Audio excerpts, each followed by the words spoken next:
Bianca Santana e Matheus Leitão no Sempre um Papo na Caixa Cultural Brasília. O vídeo se inicia com um vídeo institucional da Caixa Cultural.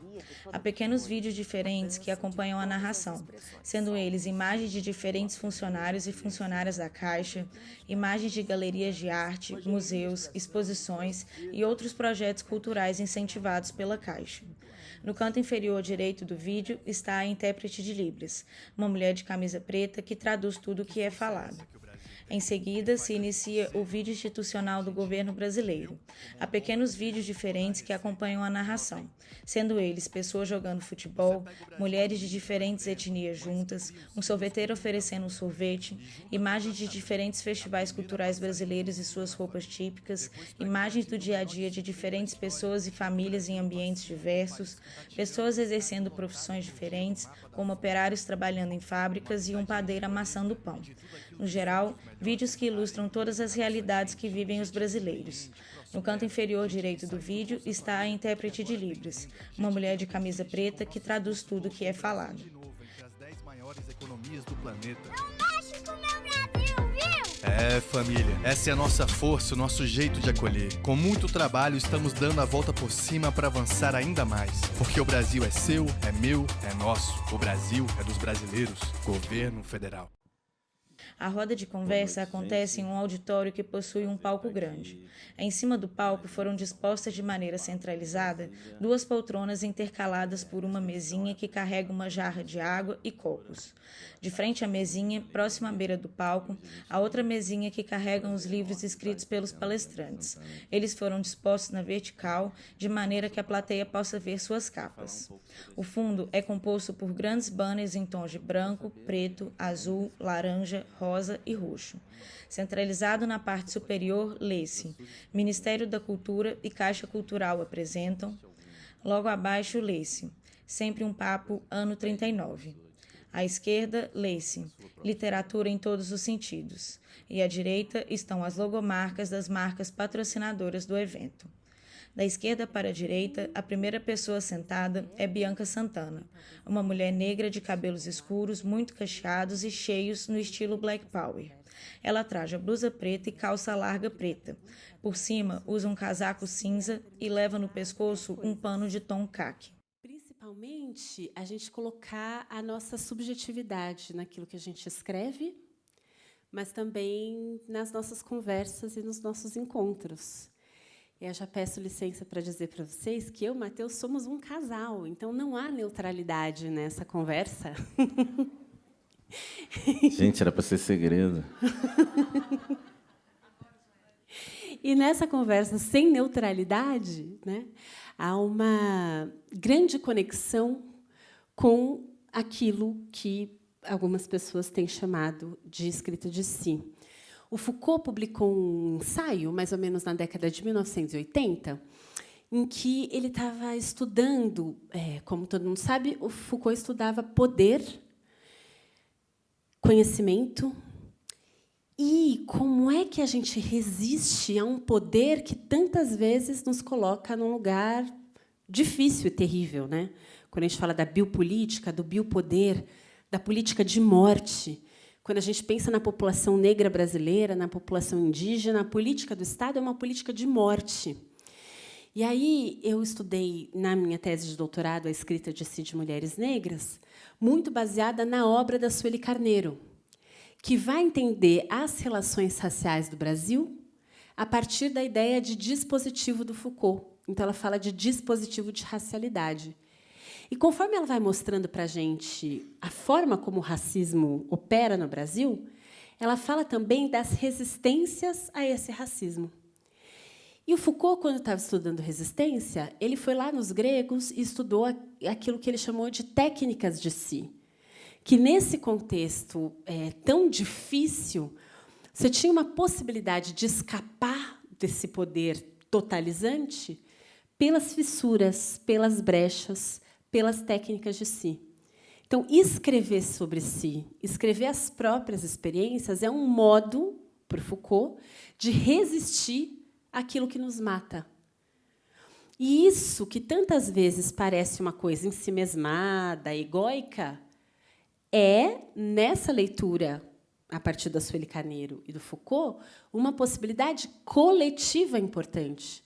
Porque, quando eu leio Carolina Maria de Jesus escrevendo Quarto de Despejo, Diário de uma Favelada, ela está praticando uma escrita de si, falando da vida dela, mas ela está falando da vida de mulheres negras num Brasil racista, na década de 1950.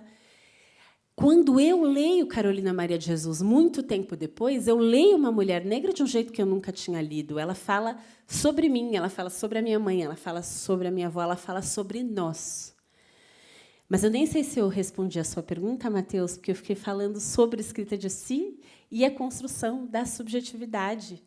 E aí eu queria te devolver uma pergunta, para a gente fazer uma conversa assim. Porque você escreveu em nome dos pais, você pode explicar melhor o livro, mas você demorou 13 anos para fazer essa pesquisa e essa escrita. Você foi atrás dos torturadores e do delator do seu pai e da sua mãe.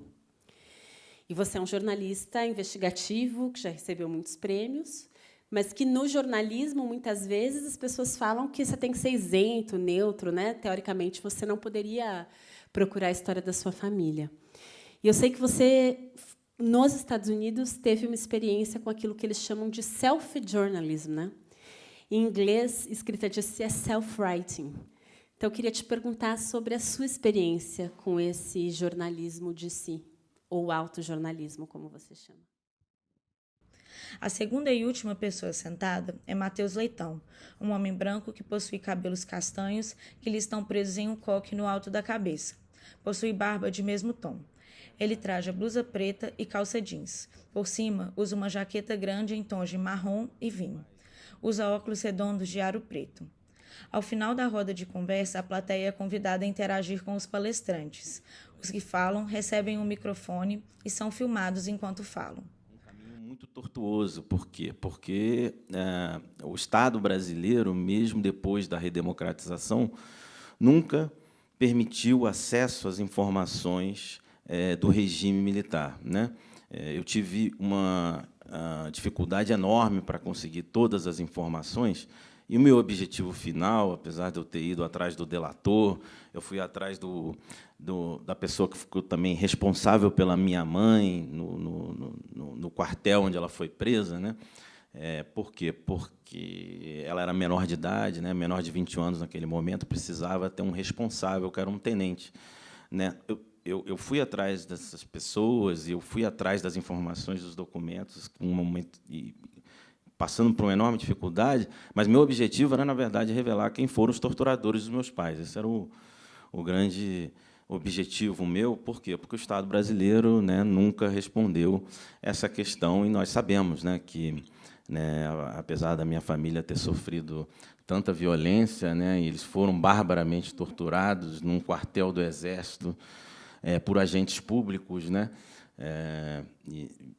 eu sei que é uma dor enorme que meus pais carregam até o dia de hoje, né? Minha mãe estava com o irmão mais velho, Vladimir, de 19 anos, minha mãe, Miriam Leitão, e meu pai, Marcelo Neto. Então, isso, obviamente, marcou muito a história da minha família e também me marcou.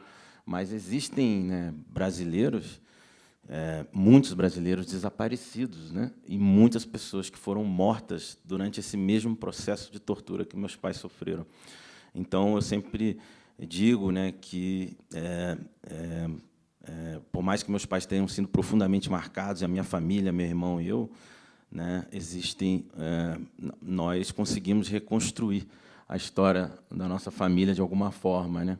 E temos aí os números oficiais do Estado brasileiro, que são falhos, na minha visão, né, que apontam 434 desaparecidos políticos, por exemplo, mas, se contar os indígenas que foram mortos na ditadura, nós vamos para... se soma mais 8.000 brasileiros, né, que não são contabilizados nem mesmo pela Comissão da Verdade. Então, o Brasil sempre lidou muito mal com essa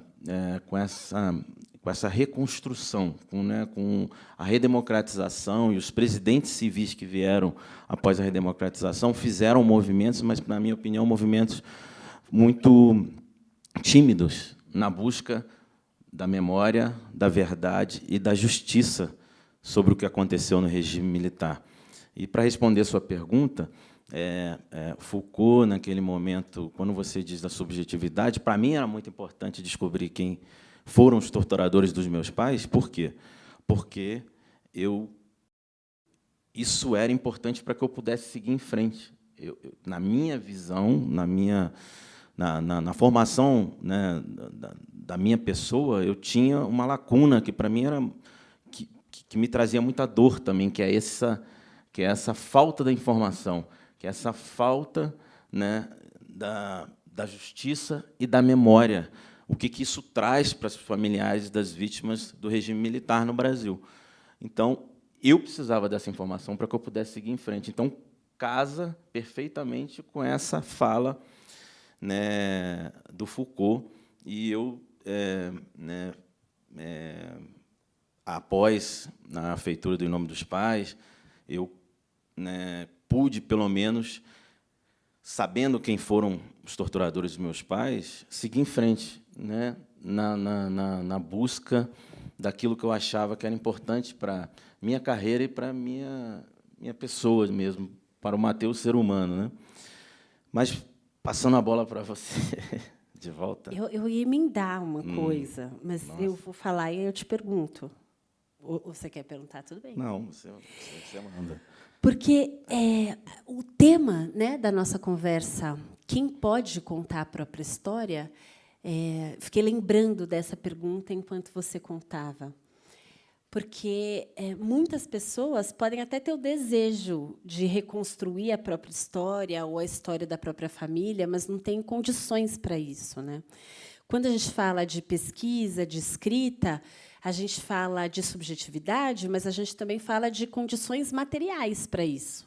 Se a gente pensar que, ao longo da história do Brasil, a gente teve, principalmente, homens brancos publicados, não só porque só homens brancos escrevem, mas porque o mercado editorial brasileiro sempre foi machista e racista, mais recentemente, mais pessoas negras publicadas, mais pessoas negras escreveram ao longo da história, apesar das dificuldades. Então, eu falei da Carolina Maria de Jesus, mas, em 1859, Maria Firmina dos Reis, no Maranhão, publicou um romance chamado Úrsula, que foi muito lido, muito conhecido, mas que depois foi caindo no esquecimento, né? Então, a pergunta desse nosso encontro, quem pode contar a própria história, também remete, para mim, a questões de gênero, de raça, de classe, né? E aí, porque é isso, né? As condições para escrever e para poder contar a própria história são muito desiguais. E aí eu queria te ouvir um pouco sobre isso. São muito desiguais, né, no Brasil, né? Acho que os seus livros, né, Quando Me Descobri Negra, O Continuo Preto, A Vida de Sueli Carneiro, eles trazem muitas informações, né, assim como o Arruda e Guiné, dessa dificuldade que é, né, para a população negra brasileira conseguir chegar até esse lugar da escrita dentro das editoras brasileiras. Isso é um processo que nós temos vivido, né, de alguns anos para cá. Isso tem sido, né, um movimento que, de fato, tem renovado e trazido, na verdade, na minha opinião, o verdadeiro, vamos dizer assim, pela primeira vez nós estamos vivendo um movimento que traz, finalmente, uma resposta da sociedade brasileira para aquilo que nós todos vivemos. Então, são várias escritoras brasileiras negras que têm se destacado, vários escritores brasileiros negros que têm se destacado, não só na não ficção, mas assim, principalmente na ficção. Isso é algo que me deixa com uma alegria enorme, porque essas ficções elas passam por escritas de si que vão revelando muito da sociedade brasileira e da desigualdade e do racismo que o Brasil sempre teve, né, na sua história, né? Acho que, né, você já escreveu um pouco sobre esse processo, né, vamos dizer assim, falta de uma justiça de transição após a escravidão, que é o que acontece também no regime militar após a ditadura. Por quê? Porque era essa resposta de não saber quem são os torturadores ou quem assassinou Rubens Paiva ou quem participou da tortura de Vladimir Herzog, que o levou à morte, também em prédios públicos brasileiros. Isso é a falta de uma justiça de transição, né? Uma falta daquilo que seria imprescindível para que essa população pudesse, de fato, estar representada na sociedade brasileira, o que nós vimos e sabemos que não esteve nesses séculos, né? Nesse último século, e nesses últimos 2 séculos, né, que passaram. Mas aí, falando de ficção e de uma autora negra, que eu tenho profunda admiração, que é você, eu queria te perguntar, a Bianca Santana vai lançar o seu primeiro livro de ficção este ano, já entra na pré-venda, eu acho que no final de julho, início de agosto, ele começa a aparecer em festivais literários e também em livrarias, que é o Apolinária. Eu tive, obviamente, como vocês podem imaginar, o privilégio de ler o livro durante o processo, inclusive, que você estava fazendo, né? A gente teve uns momentos juntos em que você escrevia o Apolinária, e o Apolinária é esse livro lindíssimo que me emociona até eu falar dele, porque tem uma escrita de si muito poderosa ali no Apolinária, mas é isso, é uma escrita de si que também perpassa pela ficção, né? E eu queria saber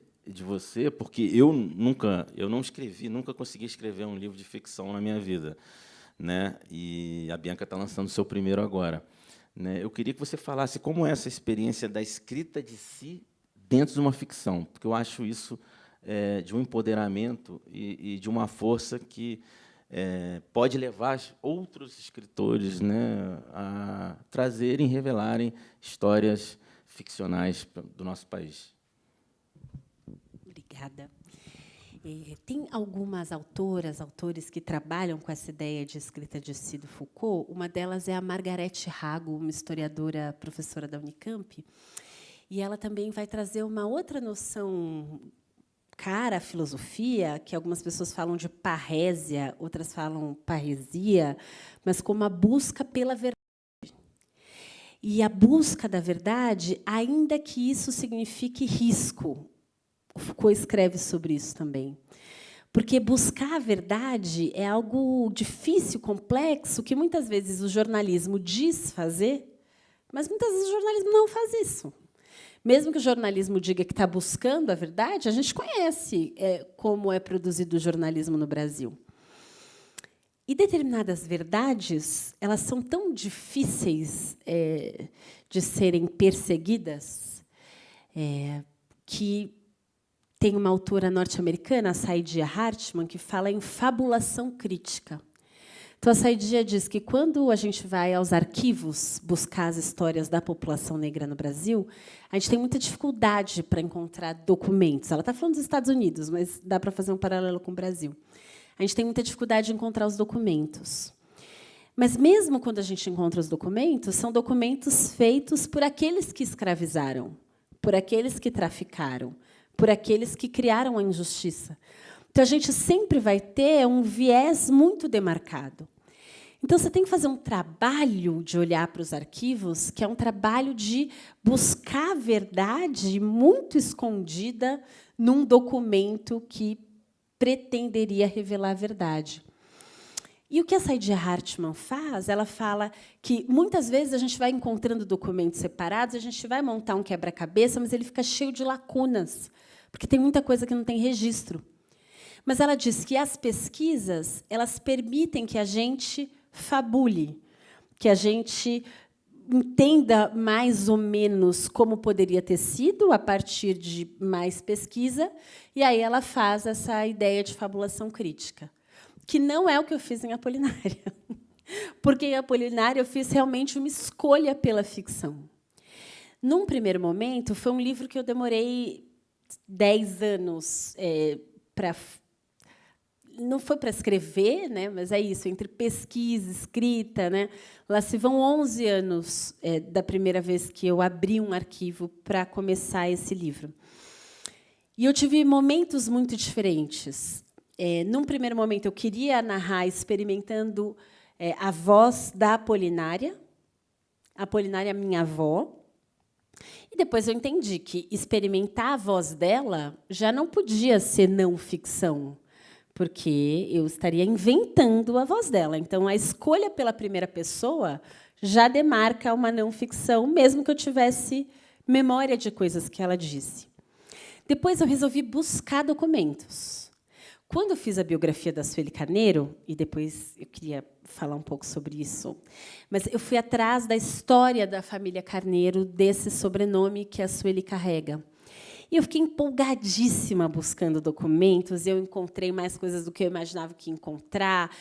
E aí a minha sensação é de que eu conhecia Maria Gaivota, bisavó da Sueli, que nasceu em 1852 em Grão-Mogol, no norte de Minas, filha do Manuel Gaivota. Então, eu fiquei muito animada, achando que eu também ia encontrar os documentos sobre a minha avó Apolinária. Eu já tinha ido, em 2005, para a região de Bom Jesus da Lapa, na Bahia, onde ela nasceu. Lá eu tinha encontrado uma prima da minha avó, eu tinha conversado com essa prima, então eu já tinha cadernos de pesquisa. Mas, em 2022, eu decidi ir aos cartórios. Mas, numa interpretação muito equivocada da Lei de Acesso à Informação, os cartórios e igrejas não te deixam mais pesquisar diretamente, as igrejas, principalmente, porque elas dizem que você vai ver informações de outras pessoas e que isso vai ferir a privacidade de alguém, mesmo que essa pessoa tenha nascido no começo do século XX. Isso, na minha leitura, é uma interpretação muito equivocada e que atrapalha muito as possibilidades de pesquisa.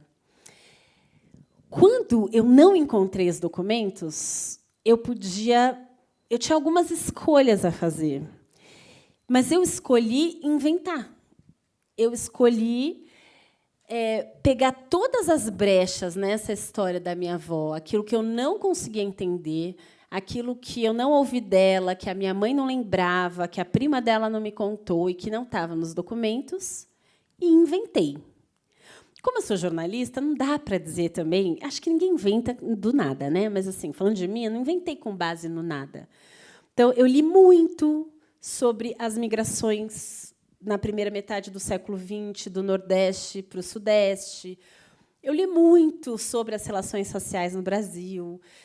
Então, eu fui lendo, tanto na sociologia como na história, elementos que me permitiram inventar, mas espero que com alguma verossimilhança. E, mesmo inventando, mesmo na ficção, é uma escrita sobre uma mulher negra, ribeirinha, que nasceu no Nordeste do Brasil e foi para o Sudeste, foi empregada doméstica parte da vida, criou os filhos sozinha, viveu o alcoolismo. Contar a história dessa mulher é contar uma história coletiva, é também contar uma história do Brasil que não foi suficientemente contada. E é buscar a verdade, mesmo que seja uma busca da verdade pela ficção. E aí eu acho que tem essa conexão com a escrita de si. É uma história coletiva que busca a verdade. Você falou uma coisa muito interessante, né? Que até os documentos eles foram escritos pelos brancos que escravizaram, e até nisso, na busca pelas informações, precisa ser feito um filtro enorme para que a gente possa chegar a essa verdade que se procura quando nós estamos fazendo livros de não ficção. E uma experiência que eu tive no Em Nome dos Pais é que, quando eu finalmente consegui ter acesso ao processo que meus pais responderam e que está arquivado no Superior Tribunal Militar aqui em Brasília, né, foi uma longa luta, como eu disse, não tinha lei de acesso à informação, e eles inventaram 1 milhão de coisas que eu precisava ter para que eu pudesse ter acesso a esse processo. É um processo que meus pais responderam, os amigos deles responderam, né? E lá em Vitória, no Espírito Santo, tem gente aqui de Vitória, no Espírito Santo. Então, né, eu busquei ter acesso a esses documentos, e eu finalmente consegui ter, depois de uma luta enorme, e eu precisava que eu pensar e descobrir, por exemplo, nomes dos torturadores. Eu sabia que tinha um homem que chamava Capitão, né, Guilherme, era apenas isso, a referência que eu tinha. Eles ouviam os presos daquele período, no 38º Batalhão de Infantaria, no Espírito Santo, ouviam Capitão Guilherme, Capitão Guilherme, Capitão Guilherme, participava das torturas, o Capitão Guilherme estava lá, eles conheceram o Capitão Guilherme, ele, né, foi um dos torturadores dos meus pais, mas eu não tinha o nome dele completo, né, nem eles sabiam o nome dele completo. Por quê? Quando ele ia participar das torturas, por exemplo, não tinha nem aquele registro, Capitão Guilherme, aqui, que fica na roupa do militar. Normalmente, ele estava com roupas civis, acompanhado de outros 2 torturadores, né? Paulo Malhães, que é um torturador que participou da Casa da Morte, em Petrópolis, e Antônio Vaneir Pinheiro de Lima, que eu estive frente a frente com ele, no Em Nome dos Pais, eu conto como foi essa entrevista, e ele mora bem numa casa, né, na região dos Lagos, no Rio de Janeiro.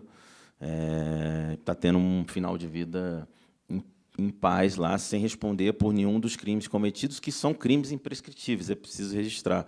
Mas, por exemplo, o nome do Capitão Guilherme eu descubro pensando em determinado momento, tinha um ofício do chefe da área de inteligência do quartel, do chefe do S2, que é conhecido, e ele assinava um pedido de informações para um quartel no Rio de Janeiro.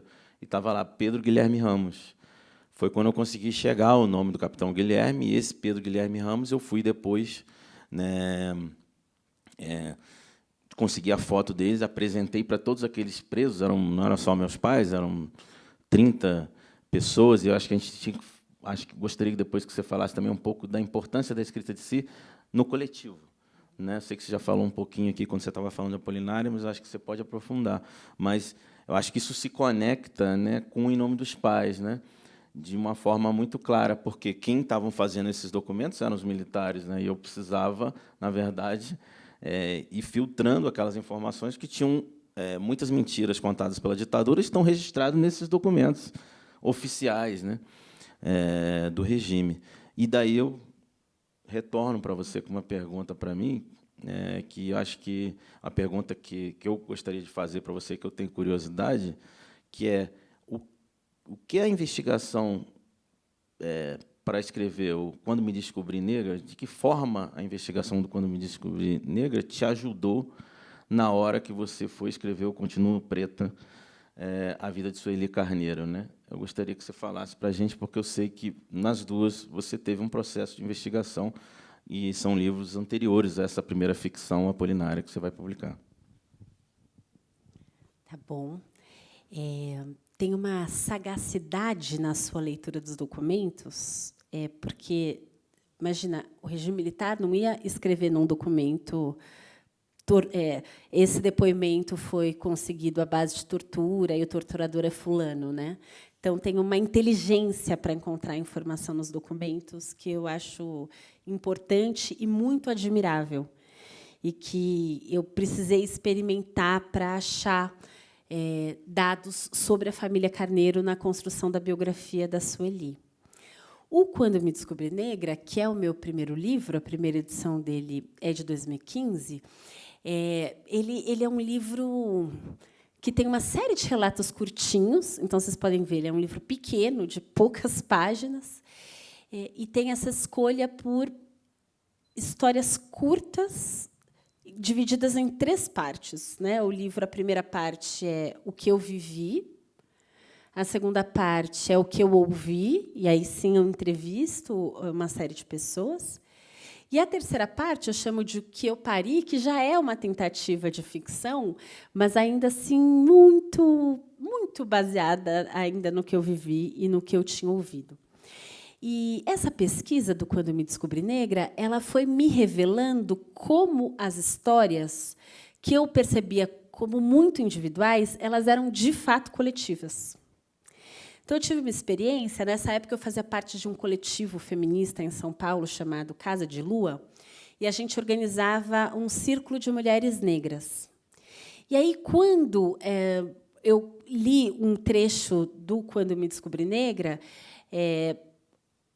E aí era um trecho que mencionava que eu tinha crescido numa Coab, um conjunto habitacional, né, criado pelo Estado. Alguém da mesma roda falou: nossa, eu também, e outra, eu também. E a gente foi percebendo o quanto, para muitas daquelas mulheres negras da mesma geração que a minha, o acesso a uma escolarização de qualidade tinha sido possível porque a família não pagava aluguel. E isso só tinha sido possível porque teve política pública de habitação. E aí fica muito evidente como uma trajetória que é individual, ela é também coletiva. Nesse livro, no Quando Eu Me Descobri Negra, isso também vai aparecer depois no Apolinária de outro jeito, eu menciono que a minha avó foi empregada doméstica, depois a minha mãe, ela foi babá aos 5 anos de idade, foi empregada doméstica depois. Mas a minha mãe rompe com esse ciclo porque ela acessa a universidade, ela presta um concurso público e ela vai trabalhar na Secretaria Estadual da Saúde. Nesse mesmo período, na década de 1970, a Sueli Carneiro, que anos depois eu vou escrever a biografia, faz um concurso no mesmo período e vai trabalhar na Secretaria Estadual da Fazenda. E aí percebe, tem um monte de estudo sociológico hoje que mostra a possibilidade de ascensão para mulheres negras dessa geração era o concurso público. Por quê? Porque o emprego no mercado exigia boa aparência. A Lélia Gonzalez escreveu sobre a boa aparência, a Sueli Carneiro escreveu sobre a boa aparência. O que era a boa aparência? Era o anúncio de jornal dizendo: não é uma vaga para pessoas negras, é uma vaga para uma pessoa branca. E aí a Sueli vai me contando, né, na pesquisa do Continuo Preta, das impossibilidades de acessar o mercado de trabalho. Porque, na fase da prova, ela ia super bem e tirava uma nota alta. Mas, na fase da entrevista, que era subjetiva, ela sempre tirava uma nota muito baixa, porque ela era uma mulher preta. E alguém que era branco, mas que tinha uma nota inferior à dela na prova, ficava com a vaga. Então, para as mulheres negras dessa geração, a mínima possibilidade de mobilidade social aconteceu a partir do concurso público. E eu fui entendendo isso na pesquisa para Quando Eu Me Descobri Negra, depois lendo mais teoria, mais autoras e autores negros, e isso acho que se consolidou para a escrita da biografia da Sueli Carneiro. Para fechar essa resposta, né, lidando já com essa dimensão individual e coletiva que você tinha perguntado antes, quando, na verdade, assim, eu não propus para a Sueli escrever uma biografia dela e nem ela me pediu. Foi um monte de acontecimento que levou para esse lugar. Mas, quando a gente teve essa conversa, e aí, vai ter biografia ou não vai? Ela me perguntou: você quer escrever? Ela aceitou, mas ela tinha uma resistência que era: a minha história não é assim tão importante. Por que contar a minha história pode interessar para alguém? O que interessa é a dimensão coletiva da luta por direitos no Brasil. É a luta contra o racismo, é a luta contra o machismo, foi a isso que eu dediquei a minha vida. Então, não é a minha história que importa, o que importa é a luta. E eu tive muitas conversas com a Sueli sobre, primeiro, essa luta não está registrada de um jeito que todo mundo tem acesso. Então, o tempo todo, você chega numa reunião de movimento de mulheres negras, movimento feminista, movimento negro, os jovens sempre acham que eles estão inventando alguma coisa. Por quê? Porque eles não sabem o que aconteceu antes. Vão saber como, se não estavam lá. Então, sim, essa luta tem que estar registrada de algum jeito. Segundo, talvez mais pessoas conheçam essa luta se elas forem atrás da história de uma pessoa. Então, assim, a sua história de vida, eu falava para a Sueli, ela pode contar essa história que é coletiva, porque tem um monte de dimensão coletiva nessa história.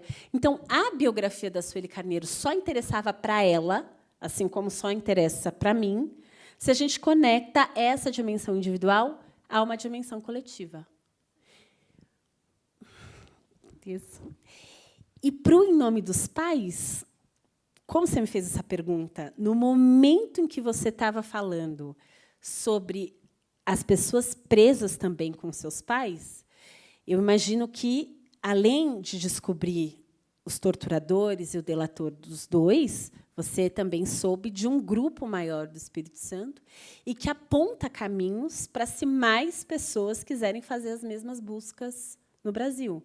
Você também vê essa dimensão coletiva no Em Nome dos Pais? Vejo muito. Sempre, né, falei desde a publicação do livro que, na verdade, eu parto da história da minha família, mas para tentar contar a história de um período triste da história do Brasil, que foram esses 21 anos de ditadura militar, entre 1964 e 1985. Então, a gente tem, né, o livro ele vai contando tudo o que estava acontecendo e também vai trazendo muitas informações. Por quê? Porque tem coisas específicas da queda, né, e da prisão dos meus pais, né, e que se conecta a essas 30 pessoas que estavam lá e que foram levando um efeito dominó para a queda do Partido Comunista do Brasil, né, não só no Espírito Santo, mas, né, a direção nacional do Partido Comunista do Brasil. Meus pais, eles eram militantes do Partido Comunista do Brasil e eles foram delatados, né, por um homem que era vamos dizer, o chefe deles, né, lá no Espírito Santo, que era um operário, né, um homem, um líder operário que tinha se transformado, né, no líder do Partido Comunista do Brasil e que tinha levado vários estudantes, incluindo o meu pai, que era um líder estudantil importante naquele momento no Espírito Santo, e depois minha mãe, eles foram levando pessoas ao Partido Comunista do Brasil e, né, ele acaba depois. Eu fiz a entrevista com ele, meus pais e todos aqueles colegas desse delator, que é o Fuedes dos Santos, dizem que ele não foi torturado, porque chegaram lá no quartel, ele estava bem, estava vestido, banho tomado, barba feita, mas quando eu encontrei, ele se escondeu 40 anos. Quando eu consegui encontrá-lo, e foi uma luta enorme, né, eu descobri, porque ele fez uma dívida para comprar uma geladeira, né, e eu conto tudo isso no livro. Eu descobri onde ele morava, depois fui apontado para um sítio onde ele basicamente se escondia mesmo. Eu consegui entrevistá-lo nesse sítio, e lá ele confirmou, ele teve uma coragem enorme de dizer que foi ele mesmo, que ele carregava uma culpa enorme por ter entregue meus pais. Ele não sabia que minha mãe estava grávida, mas ele carregava uma culpa enorme também. Por quê? Porque ele levou a queda de Lincoln Cordeiro Oeste, que era um importante membro do Partido Comunista do Brasil e da luta pela democracia no país. Era um homem que acabou ele entregando o encontro que ele teria, o Fuedes, em ter um encontro com ele em dezembro, né, no dia 20 de dezembro de 1972. E os militares e a Polícia Federal pegaram ele nesse lugar. Ele foi barbaramente torturado e a ditadura inventou no jornal, eu achei esse jornal, que ele tinha tentado fugir, por isso foi morto. Mas, na verdade, ele foi torturado e assassinado dentro de um quartel militar. Então, o Fuedes dos Santos faz essa entrega o Lincoln Cordeiro Oeste, que chegou a ser deputado federal. Ele foi deputado federal e cassado no ato institucional número 1. Né, ele é um daqueles que foi cassado. Dos 100 parlamentares, se eu não estou enganado, que foram cassados no ato institucional número 1, né, logo no início do regime.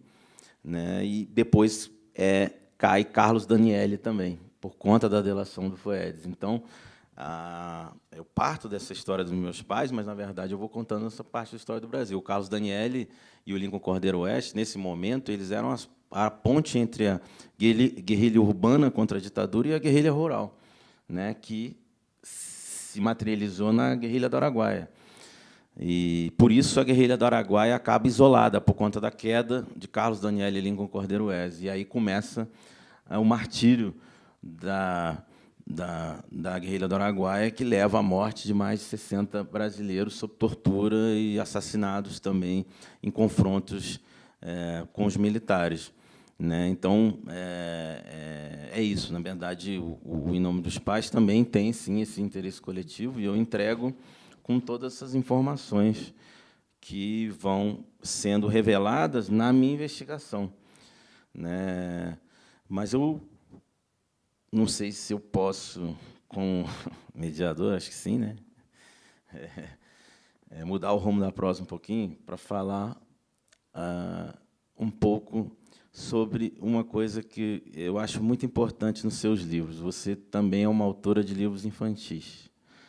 E você lançou recentemente um livro chamado Quem Limpa, que está também muito lindo e traz se revela de uma forma muito poderosa sobre um problema que vem se arrastando no Brasil ao longo dos anos e que tem muito a ver com o racismo, né? E essa experiência no lugar da mulher negra, né? Que você expõe no Quando Me Descobri Negra e no Continuo Preta, mas também no Quem Limpa.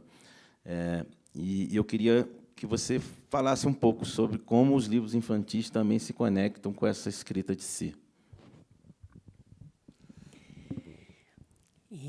Quando eu terminei o Quem Limpa e li para os meus 3 filhos, que já são adolescentes, não são mais crianças, eles falaram: ninguém vai querer ler esse livro. Que livro chato, é óbvio que ninguém vai gostar. A Cecília, minha filha, falou: daqueles livros que a mãe leva para casa e a criança não quer ler. Que chato, né? E é curioso, porque outro dia eu recebi uma mensagem da Carol Torres, uma amiga que dá aula para crianças de 4 anos de idade. Ela não sabia dessa história da minha filha. Ela falou: Bianca, a meninada de 4 anos amou o livro. Eles ficam pedindo para ler todo dia. Eu: tá vendo, Cecília? Não é verdade que nenhuma criança quer saber. Por quê? Porque tem um tom no livro, e aí isso também foi uma discussão com as minhas editoras, né, da Companhia das Letrinhas, do quanto cabia ironia para uma escrita de livro infantil. E eu defendi que cabe ironia. Está aqui a Alessandra Rosqui, que é premiada, autora maravilhosa de livros para as infâncias, que concordou, porque, de fato, cabe ironia para as crianças. E aí o tom do livro é assim: num país muito, muito distante, ou as casas ficavam uma bagunça imensa, ou tudo ficava pronto magicamente. E aí a Ana Cardoso, que é a ilustradora do livro, maravilhosa, a gente foi, né, construindo página a página, e aí, onde estava tudo uma bagunça, uma confusão, ela detalha, né, nos desenhos que confusão era essa. E depois, nas páginas do Tudo Ficava Limpo Magicamente, tem lá 2 crianças jogando videogame e uma mulher negra no fundo limpando. Tem uma criança fazendo alguma coisa aqui e uma mulher na pia, né? E aí, assim, o mágico que está na palavra escrita, dá para ver na ilustração que não tem magia nenhuma, que tem uma pessoa fazendo aquele trabalho e que é um trabalho invisibilizado, que muitas vezes parece que é magia, mas de magia não tem coisa nenhuma, né? E aí o livro continua na ironia. Nesse lugar distante, não era como aqui, que todo mundo divide, que cada pessoa faz um pouco. E aí tem lá um homem cuidando do cabelo de uma idosa, tem lá um bebezinho guardando os próprios brinquedos, tem as crianças organizadas, né, junto com a mãe e o pai, lavando. Então, assim, não era como aqui, que todo mundo divide o trabalho doméstico, a casa fica legal, mesmo que tenha alguma baguncinha, não tem problema, não precisa ser perfeito, mas não fica pesado para ninguém, né? Então, o livro é isso.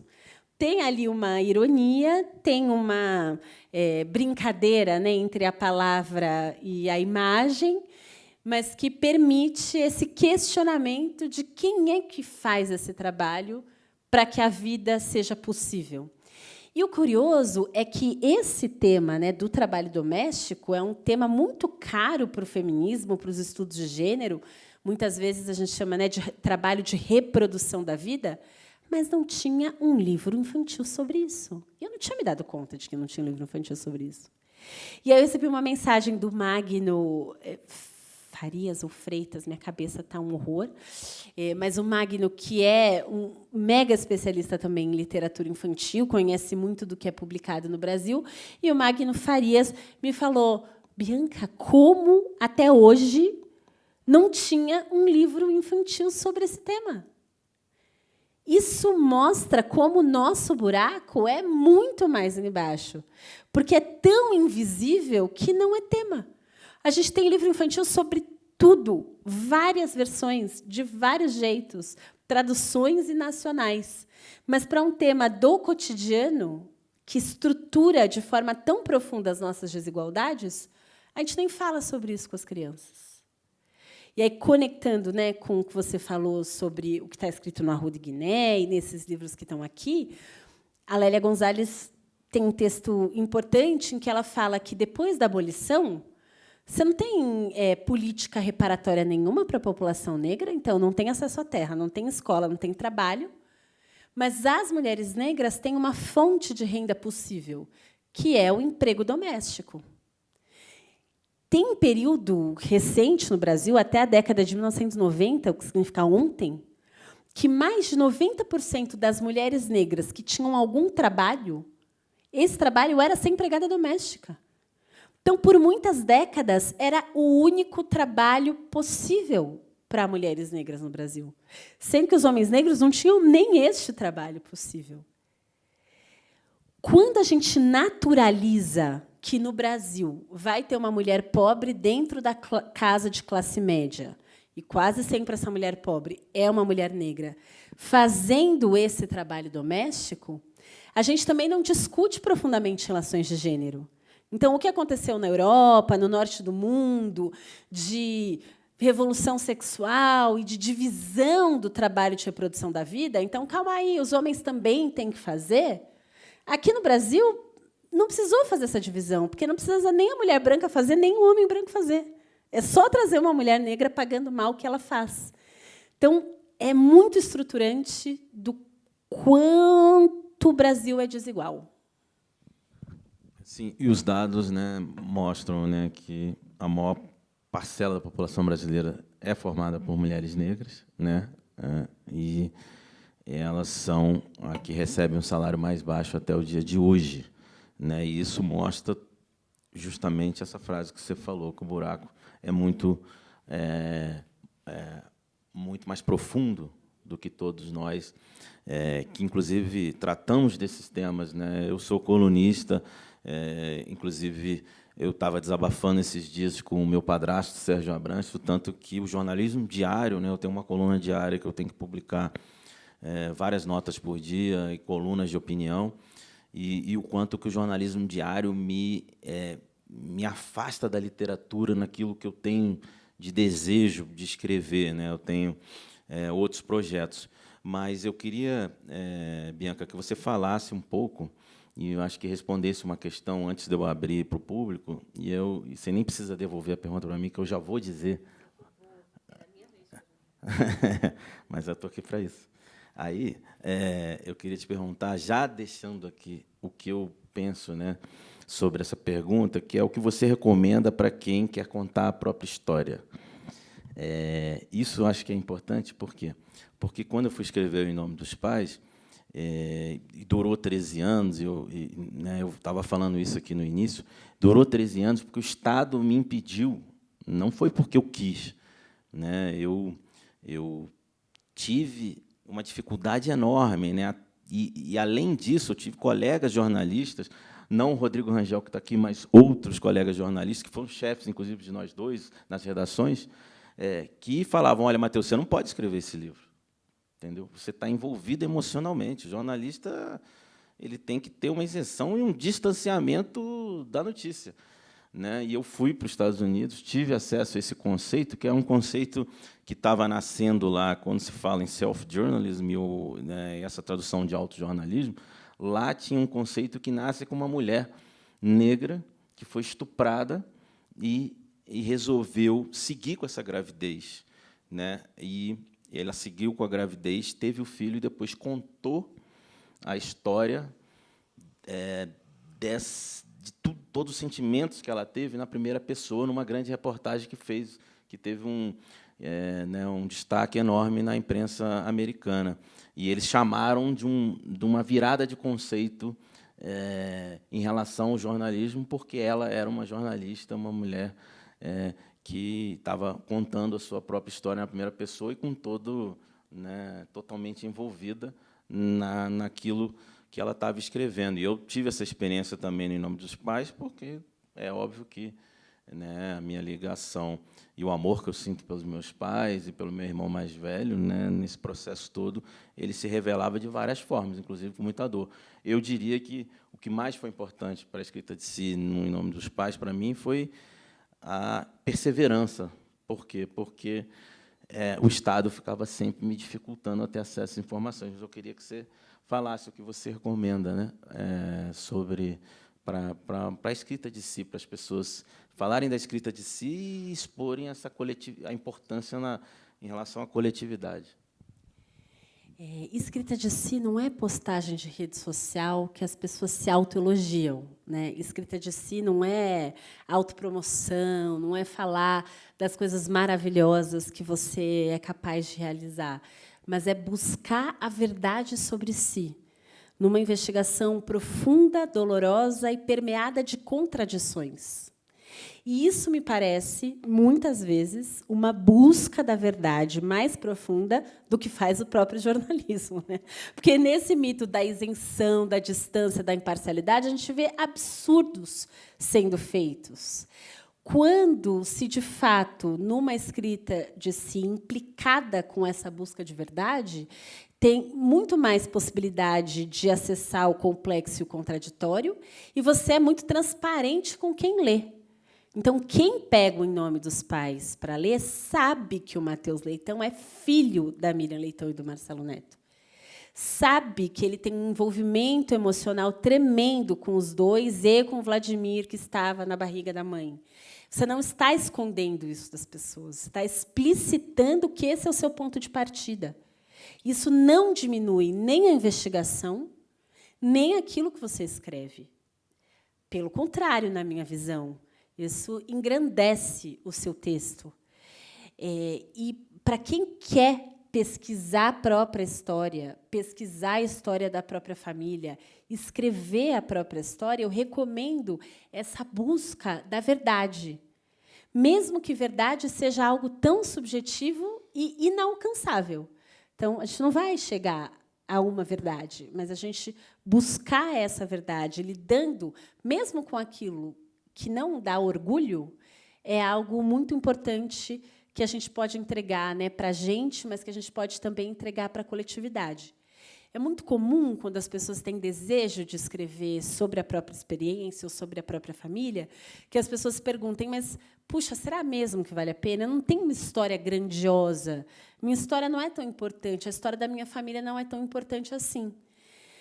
E talvez esteja aí a importância de contar essa história. Porque, se você tem a sensação de que essa história não é importante, possivelmente é porque você não leu histórias de pessoas da mesma classe, da mesma raça, do mesmo gênero. E aí está a importância de contar. Pensa quantos livros a gente já leu, escritos por homens brancos de São Paulo, que falam sobre escritores. É o que o mercado editorial brasileiro mais publicou até hoje. E eu adoro alguns desses livros. Está tudo bem, não tem problema. Legal que eles foram publicados.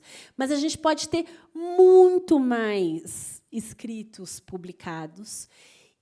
E essa escrita de Si pode ser muito interessante para a gente ter uma visão mais completa do que é o Brasil. Porque a gente conhece um Brasil narrado em partes. Para alguém que perdeu um familiar na ditadura militar, ou para alguém que vive e revive os traumas da ditadura, seja descendente de quem sobreviveu, seja quem testemunhou esse período e está aqui para contar, o seu livro ele é um grande estímulo, me parece, Matheus, para que mais pessoas possam ir atrás dessa história e contar essa história. Como é que um país que prendeu, torturou e matou tanta gente tem tão poucos registros? Como é que essa história está tão pouco contada? Então, a gente precisa pesquisar, a gente precisa escrever, e, ainda assim, vai ser pouco. Então, minha dica é, se não parecer importante, talvez aí esteja a importância, vai assim mesmo. Você está com medo? Vai com medo mesmo. Eu também fui com medo, provavelmente você foi com medo também, e é com medo que a gente continua. E busca a verdade, mesmo sabendo que a verdade é inalcançável, essa busca pela verdade ela é muito importante. E você quis se livrar das minhas perguntas, mas eu vou fazer uma última pergunta para você, antes da gente abrir para as pessoas. Você é filho de jornalistas muito reconhecidos, muito respeitados, Marcelo Neto e Miriam Leitão, e a sua mãe é uma mulher famosa. Isso te ajudou ou te atrapalhou? Me atrapalhou muito. Me atrapalhou muito porque muitas vezes, né, as pessoas, né, quando percebiam que eu estava falando dela, travavam, né, em alguns momentos, né, ou fugiam. Militares que tinham participado da tortura e se tocaram que, na verdade, aquela menina de 19 anos, grávida, que eles tinham torturado, porque minha mãe, ela deu ciência aos seus torturadores de que ela estava grávida. E a resposta foi: isso não ameniza a sua situação aqui. Essa era a resposta dos militares brasileiros num quartel do Exército durante a ditadura, né? E a tortura prosseguiu, mesmo ela estando grávida, mesmo ela informando que estava grávida, aos 19 anos de idade. Hoje, eu tenho uma filha, Mariana, que tem 19 anos, e eu, no livro, a Bianca, inclusive, outro dia, me chamou a atenção para isso, numa escrita minha, que no livro eu falo que, em 2025, minha filha, né, eu falando do passado, né, para esse futuro de hoje, que minha filha teria 19 anos em 2025, e eu fico, muitas vezes, hoje, olhando para ela dentro de casa, né, pensando, meu Deus, mas quão jovem ela é, né, quão frágil ela é, né, fisicamente. Aquela situação dela não impediu a barbaridade da ditadura, porque se fala que as ditaduras na Argentina e no Chile foram ditaduras muito mais violentas, mas isso é uma mentira também contada pela ditadura brasileira, é uma fake news. E pela imprensa. E pela imprensa, que reproduziu as mentiras da ditadura durante muitos anos, né? Então, acho que essa é a resposta que eu tenho para dar, porque atrapalhou muito, porque eles perceberam, olha, bom, então aquela menina era Miriam Leitão mesmo. Muita gente até falou que já tinha percebido, né? Então, nessas entrevistas com vários militares, porque eu fiz entrevista não só com os torturadores, eu fiz entrevista com pessoas que participaram do inquérito policial militar que meus pais, né, responderam naquele período. Mas eu queria abrir para perguntas do público agora, né, para a Bianca Santana. E aí eu queria saber quem quer fazer pergunta para ela, que a gente não tem muito mais tempo. Para mim ou para o Matheus? Mas eu queria perguntar para a Bianca, a escrita em si, em que ela converge ou diverge da escrevivência cunhada pela nossa Conceição Evaristo? Porque as duas linguagens buscam a verdade e se aproximam do coletivo, né? Sim, muito obrigada. Como é seu nome? Elisa. Elisa. Muito obrigada, Elisa. A gente responde de uma vez? Elisa, é simples responder essa pergunta. A escrevivência, para Conceição Evaristo, é a escrita de mulheres negras. E, uma vez, eu estava numa mesa como essa, num festival literário em Iguape, lá em São Paulo, e eu estava muito empolgada. Eu amo a noção de escrevivência, estudei bastante também, mas aí, na minha empolgação, eu fiz uma pergunta para a Conceição, assim, essa escrevivência que todo mundo produz. Ela falou, Bianca, você entendeu errado. A escrevivência, na forma como eu trabalho, é a escrita de mulheres negras sobre as próprias vivências, é a escrita a partir do próprio corpo. Então, tem um artigo muito bonito dela, de 2005, que ela fala que, ao longo da literatura brasileira, você tem homens brancos usando a pena para contar dessa mulher negra que é objeto da literatura. E que a escrevivência é quando essa mulher, a partir do próprio corpo, se apropria da pena para escrever a própria história nos próprios termos. Então, eu posso cometer a ousadia de dizer que a escrevivência é a escrita de si de mulheres negras. Mas a Conceição Evaristo detesta a escrita de si, porque ela fala que isso é uma coisa de autor branco, europeu, egóico, e ela acha meio chato ficar trabalhando com Foucault. mas eu trabalho com a escrita de Sil Foucault e a Sueli Carneiro, mas eu também amo a escrevivência da Conceição Evaristo. Obrigada. Ai, Bianca, Matheus, agradeço, né? Mas principalmente a Bianca, assim, porque eu também não sabia essa diferença da escrevivência. E a minha pergunta tem um pouco a ver. Eu venho de uma pesquisa de gênero e ciência, né, do conhecimento situado, em que a gente acredita também que a produção da ciência nunca é neutra. E aí, assim, eu tenho acompanhado muitas mulheres jovens, né, na literatura brasileira, e assim algumas, quando dão uma entrevista, e aí eu posso estar fazendo alguma confusão, mas que perguntam: mas você considera que você tem uma escrita feminina, feminista, enfim? E, claro, tem uma diferença, mas esse feminino no plural, e elas respondem que não, né? Elas vão para esse campo do universal.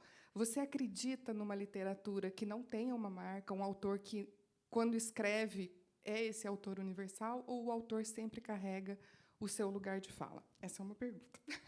A outra não tem muito a ver com isso, e aí, se o Matheus também quiser responder, é a dificuldade de publicar, né? Eu gosto de escrever, enfim, mas como que a gente chega na editora? Enfim, é um caminho tortuoso, você às vezes não recebe nem... Aliás, a maioria das vezes você não recebe nenhuma resposta, né? Então, é um pouco isso também. Obrigada. Como é seu nome? Betina. Betina, muito obrigada. Primeiro, essa universalidade, ela é inventada na Europa do Renascimento, que também inventa essa ciência neutra, e essa neutralidade, ela cria as condições para chegar no continente africano, sequestrar pessoas para serem vendidas como escravizadas, invadir as Américas, matar o máximo de pessoas possível para trazer aquilo que é valor universal do ser humano, né? E isso foi chamado de Renascimento ou Época das Luzes. Se a gente pensar como essa falsa ideia de universalidade carrega violência, a gente não ia querer se aproximar delas. Então, dessa ideia, né? Então, eu imagino que muitas dessas autoras, principalmente autoras jovens, elas têm uma necessidade de afirmar que a literatura delas é equivalente à literatura dos homens, das pessoas brancas, dos europeus, mas nessa equivalência, se elas desconsideram o que tem a universalidade, elas reforçam um discurso, na minha leitura, que as coloca numa posição de inferioridade. Então, se a gente quer falar de universal, eu acho que a gente precisa ir para o universal do Milton Santos, que é o universal nas diferenças. Só dá para falar de universalidade se eu considero qualquer experiência de qualquer pessoa como universal. Então, eu vou olhar para a experiência dos Baniwa como uma experiência de universalidade. Eu vou olhar para a experiência do povo Quechua, andino, como uma experiência universal. Aí tudo bem olhar para a história da Itália como uma história universal, olhar para a filosofia grega como universal, se a filosofia iorubá for universal também. Porque tudo que é humano me interessa, não tem problema. Mas se isso for universalidade, se o universal for construído a partir de hierarquia, daquilo que é superior, ele não me interessa. Então, se essas autoras acham que uma literatura feminista é menor, que uma literatura feminina é menor, não me interessa. Ou eu falo sobre literatura, sabendo que quem produz literatura feminista produz literatura negra, literatura afro, chame como quiser, é literatura. Então, muitas vezes, a gente vai se apropriar dessa classificação para dizer que a gente também existe, mas sabendo também que é universal. Não sei se eu te respondi a primeira, Betina.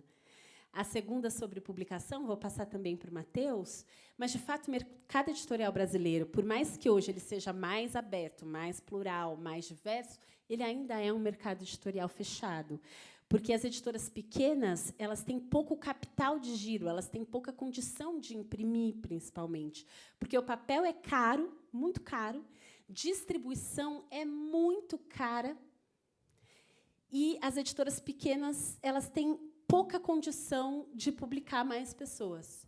E as grandes editoras gostam de publicar aquilo que, na lógica comercial, tem mais chance de vender. Então, se elas fazem ali uma conta de que aquilo não é muito vendável, elas não publicam. Mesmo que muitas vezes a gente ouça esse discurso que é pelo conhecimento, pela literatura, a gente sabe que não é exatamente assim, e não é exatamente assim para todo mundo, principalmente. A boa notícia é que tem crescido as possibilidades de autopublicação. E muitas pessoas que depois são republicadas por grandes editoras, elas conseguem ser lidas por muita gente se autopublicando. E aí dá para autopublicar e-book. Hoje tem mais possibilidades de impressão sob demanda, de menos exemplares de livro. Então, mesmo que isso custe para a autora ou para o autor, é uma possibilidade que antes não existia. E tem os coletivos, né? Aqui em Brasília, possivelmente, tem Leia Mulheres, como tem em vários lugares do Brasil. Tem Elas Escrevem. Em São Paulo, tem Quilomboje, que, desde 1978, publica os Cadernos Negros. Imagina, 1978, pessoas negras com pouca condição econômica criam uma publicação e, a cada 2 meses, ou poema ou conto. Muitas autoras e autores negros que a gente conhece hoje, inclusive Conceição Evaristo, publicaram pela primeira vez nos Cadernos Negros. Então, assim, buscar os coletivos e a autopublicação me parece um bom caminho. Você também, Cadernos Negros. 45. Pronto, a gente pode buscar Cadernos Negros 45. Obrigada.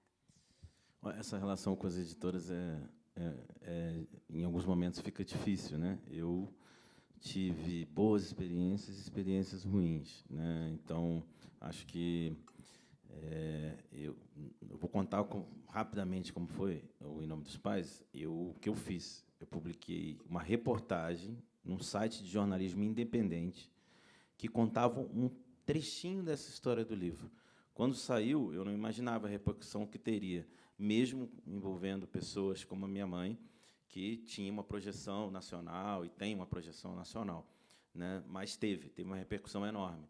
Nesse caso, abriu-se a porta de uma editora. A editora me procurou. São 2 editoras que me procuraram, perguntando se eu estava escrevendo mais coisas sobre essa história. Foi quando eu disse. E a editora que fez a melhor proposta, eu segui com ela. Hoje eu estou, na verdade, sem editora. Eu tenho um livro que teve, vamos dizer assim, uma trajetória importante, porque vendeu muitos livros, né? São muitos exemplares vendidos desse livro. Ele virou documentário na HBO, virou uma peça de teatro em Minas Gerais. Bruno Barreto está fazendo um filme, comprou os direitos, e ainda assim eu estou sem editora. Imagina, é um livro que está indo para as telas dos cinemas, e eu estou sem editora neste momento. Estou procurando uma editora para republicá-lo, para, quando o filme sair, ele estar de volta na praça, ou até antes disso. Mas estou passando dificuldade. Então, é muito difícil no Brasil se publicar, mesmo num caso, vamos dizer assim, de sucesso, como foi o Em Nome dos Pais, né? E eu queria abrir para mais uma pergunta, porque a gente está chegando no finalzinho aqui mesmo. Mas aí, quando a gente encerrar, a gente, assim, na hora que a gente estiver descendo, a gente pode ir conversando. Boa noite. E eu te ouvi falar da tua avó, aquilo também me emociona muito. Escutando, a gente está falando muito na perspectiva da escrita, e eu não posso contribuir como escritora, mas eu acho que a leitura também é um ato político. Então, na condição de leitora, eu estou tentando ler, né? Eu li já os teus livros, e puxou um fio que eu comecei a ler outras escritoras. Eu li a tese de doutorado da Sueli Carneiro, eu li a Lélia Gonzalez, eu já tinha lido todos da Conceição Evaristo, já tinha lido Maria Firmina, né? Eu sou uma leitora e eu tento politicamente ler esses caminhos, assim. Mas a minha pergunta é, desse lado de cá, né, de leitores, como que a gente faz para apoiar esse movimento? Porque eu participo de outros coletivos de leitura aqui em Brasília. Eu acho que Brasília, o pessoal eu acho que esse auditório tinha que estar cheio, lotado, e acho que tinha que ter fila para te ouvir falar. Mas como que a gente sensibiliza as pessoas, né? Por que as pessoas não estão aqui? Por que as pessoas não estão lendo? Tem a dificuldade de publicar, mas, uma vez que já está publicado, como que a gente toca outras pessoas para ler? E aí, acho que foi no final do ano passado, saiu alguma coisa na mídia, e daí, enfim, depois que eu comecei a te ouvir, acho que o algoritmo me colocou no teu circuito, daí eu te escuto com a Lília Schwartz, daí eu te escuto em todos os lugares. Mas Desculpa. Mas até eu entrar nesse circuito, como que a gente traz mais pessoas para entrar? Porque daí no ano passado saiu essa reportagem sobre violência obstétrica, como a diferença das mulheres negras são tratadas. Nossa, isso dá um dor de coração, né? Em situação no parto, como que violência que elas sofrem, qual a diferença? E daí uma militante, não sei como se fala assim, eu estou num grupo de leitoras e ela está lá com muitas pessoas. E aí alguém falou alguma coisa bem atravessada e ela falou assim: eu não tenho paciência com vocês. Vocês primeiro leiam essa lista de 7 livros e, se vocês não entenderem nada dessa lista, depois vocês me perguntem. E aí estava lá, Lélia Gonzalez, o Pacto da Branquitude, da Cida Bento. Assim, eu tenho vontade de sair na rua e falar assim: você já leu isso aqui? Você poderia ler esse livro aqui hoje? Sabe? Então, como que a gente faz para as pessoas entrarem nesse algoritmo, nesse circuito, do lado de cá? Assim, vocês continuem fazendo o que vocês estão fazendo, mas como que eu trago, como que a gente pode ajudar, sei lá, de fazer essas fissuras e trazer mais pessoas para ler o que você escreve, o que a Sueli escreve, o que todas precisamos ler. Muito obrigada.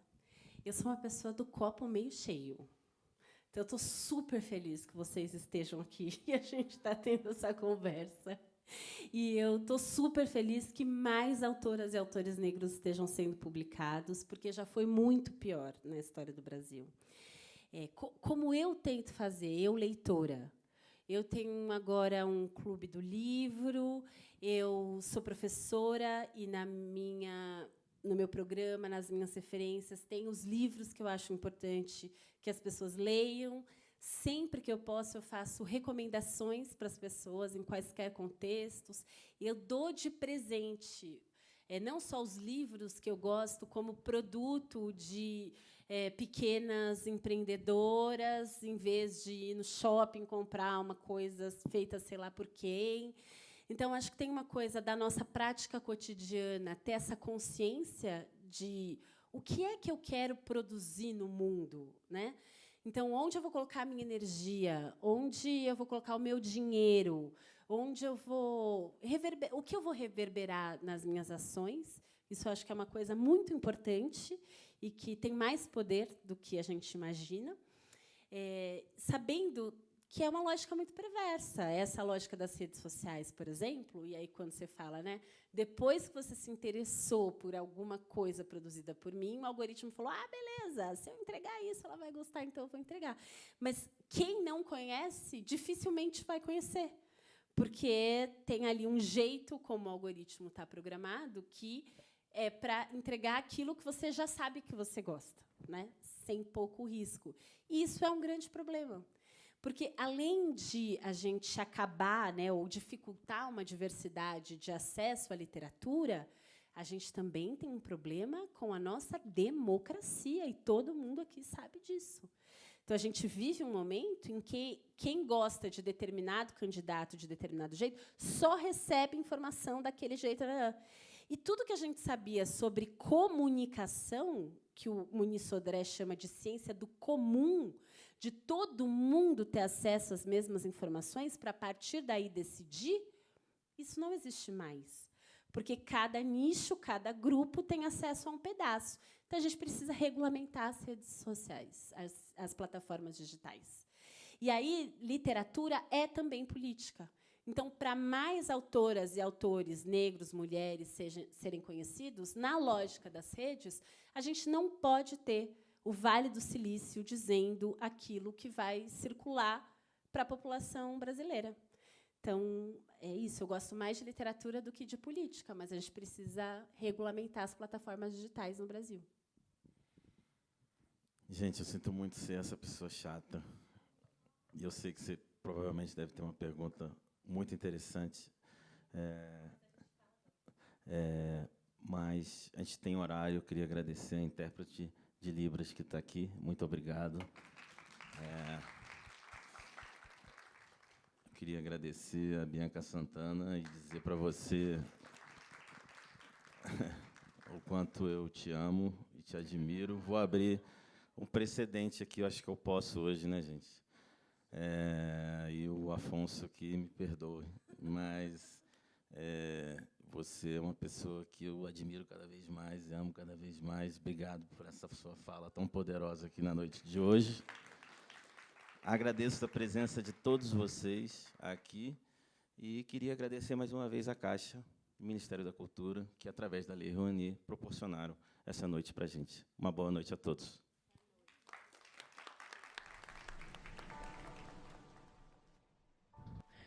Em seguida, há imagens da sessão de autógrafos. Há diversas imagens da fila com pessoas carregando seus livros, dos livros em cima das mesas, da autora assinando os livros, conversando, tirando fotos e abraçando os espectadores.